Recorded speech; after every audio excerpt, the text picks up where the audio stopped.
சந்தனாத்துடைய குலுகுலு படத்தை டைரக்ஷன் பண்ண ரத்னகுமாரோட டைரக்ஷன்ல ரெட்ரோல வில்லனா நடிச்ச நடிகர் இந்த படத்தில் லீட் ஆக்டர் நடிக்கிறாரு. இந்த படத்தோட டைட்டில் 29. ஸோ எதுக்கு இந்த படத்தோட 29 டைட்டில் வச்சாங்கன்னா, இப்போ பொண்ணுங்களுக்கு வயசு 18, கரெக்டாக 18 வயசுல கல்யாணம் பண்ணி வச்சுறாங்க.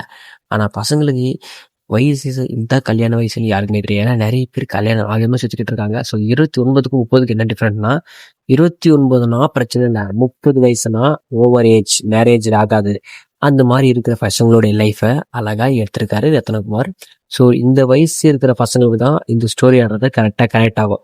ஏன்னா அந்த அளவுக்கு அந்த ஃபீலை அவங்க லைஃப்பில் அவங்க பட்டிருக்காங்க. ஸோ அதை அழகாக தெளிவுபடுத்திருக்காரு. ஸோ இதில் வந்து சானோல்டன் மியூசிக் போட்டிருக்காரு. டைட்டில் டீசரை பார்க்கும்போது ப்ராமிசிங்காக இருக்குது. ஒரு இந்த மாதிரியோட ஆக்டர், அதாவது இந்த ரெட்ரோ படத்தை அவருடைய வில்லத்தனத்தை பீக்கை கொண்டு வந்துருப்பாரு. ஸோ அந்த அளவுக்கு ஆக்டரை இதுக்குள்ள தெரிஞ்சதுனால ஸோ படத்துக்கும் நல்ல ஒரு டீசென்ட் எக்ஸ்பெக்டேஷன் இருக்குது. நான் இந்த படத்தை ஃபர்ஸ்ட் டே பார்ப்பேன். நீங்கள் எத்தனை பேர் இந்த படத்தை ஃபர்ஸ்ட் டே பார்க்க போகிறீங்கன்றதை மறக்காம கமெண்ட் பண்ணுங்கள். மறக்காம சேனலை சப்ஸ்கிரைப் பண்ணிக்கோங்க.